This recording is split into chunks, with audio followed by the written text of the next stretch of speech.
রক্তে ঢুকাইতে চাই না, কোনোদিন ঢুকাইতে চাইবো না, আর কোনোদিন ঢুকাবো না। দরকার হইলে এইভাবে আমি দুনিয়া ছাড়বো।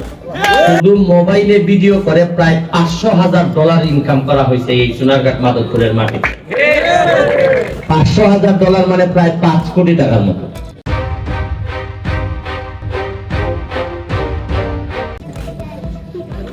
আমার নির্বাচনী প্রচারণায় অনেকেই অংশগ্রহণ করছেন। যারা যারা অংশগ্রহণ করছেন, যাদের কাছে একটা মোবাইল ছিল, আপনারা অনেকেই মোবাইল ছাড়া অংশগ্রহণ করছেন। অনেকেই একটা করে মোবাইল সাথে করে নিয়ে আসছিল। এই যে আমার সামনে যে মোবাইলগুলো আছে, সাইডে যে মোবাইলগুলো আছে, এই মোবাইলগুলা শুধু এরা আমার ভিডিও করে যে তা না, প্রতিটা ভিডিওর মধ্যে থেকে টাকা আসে। টাকা আবার এটা ডলারে আসে। ডলার কোন দেশে? আমেরিকান ডলারে আসে। আমার তো এর মধ্যে ভবিষ্যৎ দেখি। আমি তো ভবিষ্যৎ দেখি উত্তর মধ্যে ছোট বাচ্চাদের মধ্যে, কারণ আমি আমার মধ্যে ভবিষ্যৎ দেখতে পাই না, কারণ আমার রক্ত তো দূষিত হয়ে গেছে। কারণ এরা এখনো আছে, এদেরকে নিয়ে এখনো স্বপ্ন দেখি আমি। ভিডিও করে রামশ্রী পয়সা আর ইনকাম করে আমেরিকার ডলার। আপনারা আশ্চর্য হবেন, প্রায় এই 4 মাসে আমাদের এই পুরা এলাকায় শুধু মোবাইলে ভিডিও করে প্রায় $500,000 ইনকাম করা হয়েছে এই সোনারঘাট মাধবপুরের মাটিতে। $500,000 মানে প্রায় 5 কোটি টাকার মতো। এটাই কি আপনারা আগে জানতাম?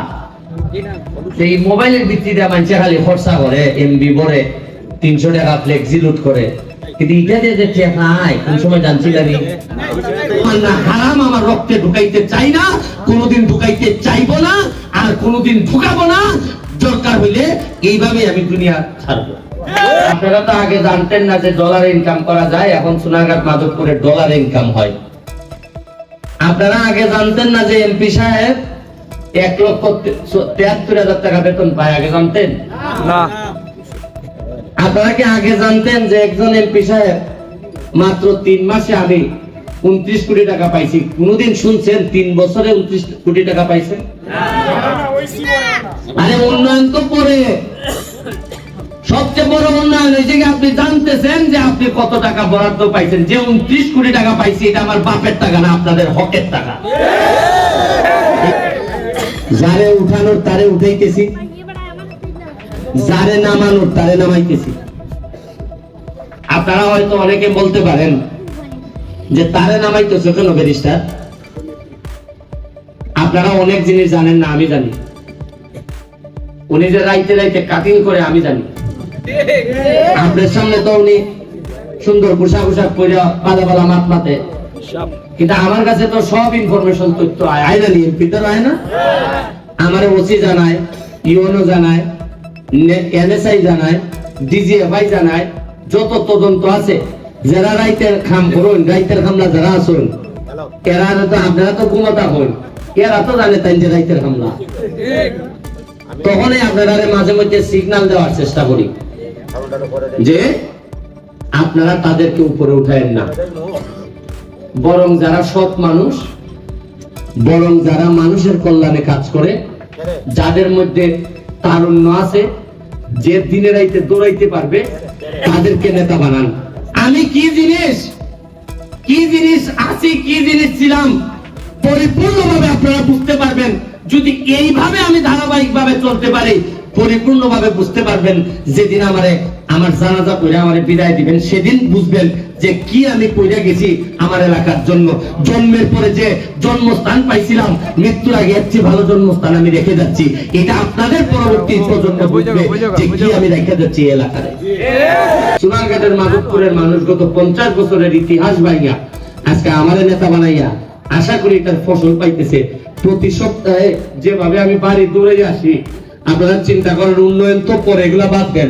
আপনারা যে এমপিরে যে দেখতে পান, এমপিরে যে এমপি সাপ ডাকা লাগে না, আমারা যে সুমন ভাই বা সুমন, ছোট ভাই সুমন ডাকতে পারেন, এবং যে ইচ্ছা আমার কাছে আসতে পারেন।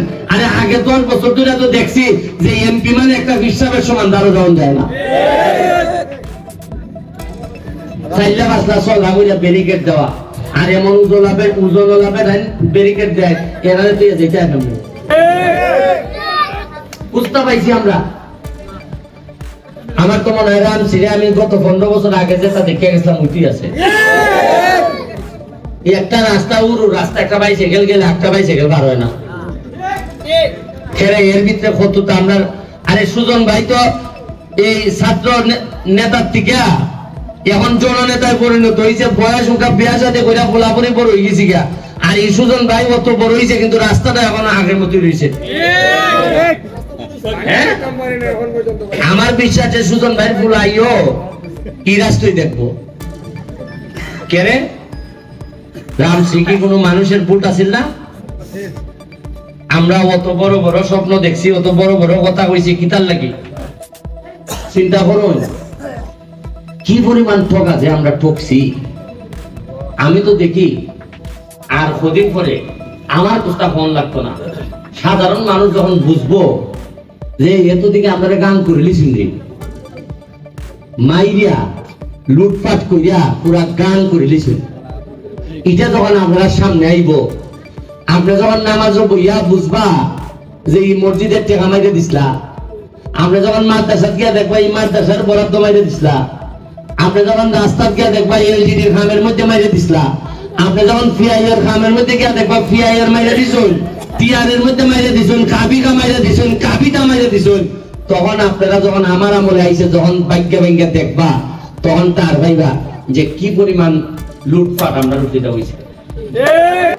ওই আরাদিন তদবির করে ঘুরে ঘুরে জায়গায় জায়গায় ঘুরে গইরা যেওয়ালা রেডি করে ওই সময় আমার একটা ফোন দেওয়া হয় ওই সচিব সাহেব আইছে আইন তাড়াতাড়ি, ওই পিডি সাহেব আইছে, প্রজেক্ট ডিরেক্টর আইছে আইন তাড়াতাড়ি। আর তবে ইমাম সাহেবের মধ্যে আমি আবার সাংঘাতিক বালা ইমাম সাহেব দাঁড়াও বিরাট দাঁড় আমার দেখলো ওই গরু আধা উল্টি জায়গা মনে করে বাবা আর সামনে যাওয়া যাবে গলা টানি গিয়া হ্যাঁ আমার কর্মবালা যে হ্যাঁ আমি গিয়া যে গরুর সামনে গিয়া যে ওই খামড়াইলি মুড়ে আমার খাম না দিলে রে। কারণ আমার নিজে যেহেতু সম্পদ নাই, নিজের সম্পদ জুড়াইছিও না জুড়াইতামও না, আমার যেহেতু সম্পদ বানাইবার ইচ্ছা নাই মরার ভয় নাই, তা আমার সে বড় খেডার কেউ আসেনি।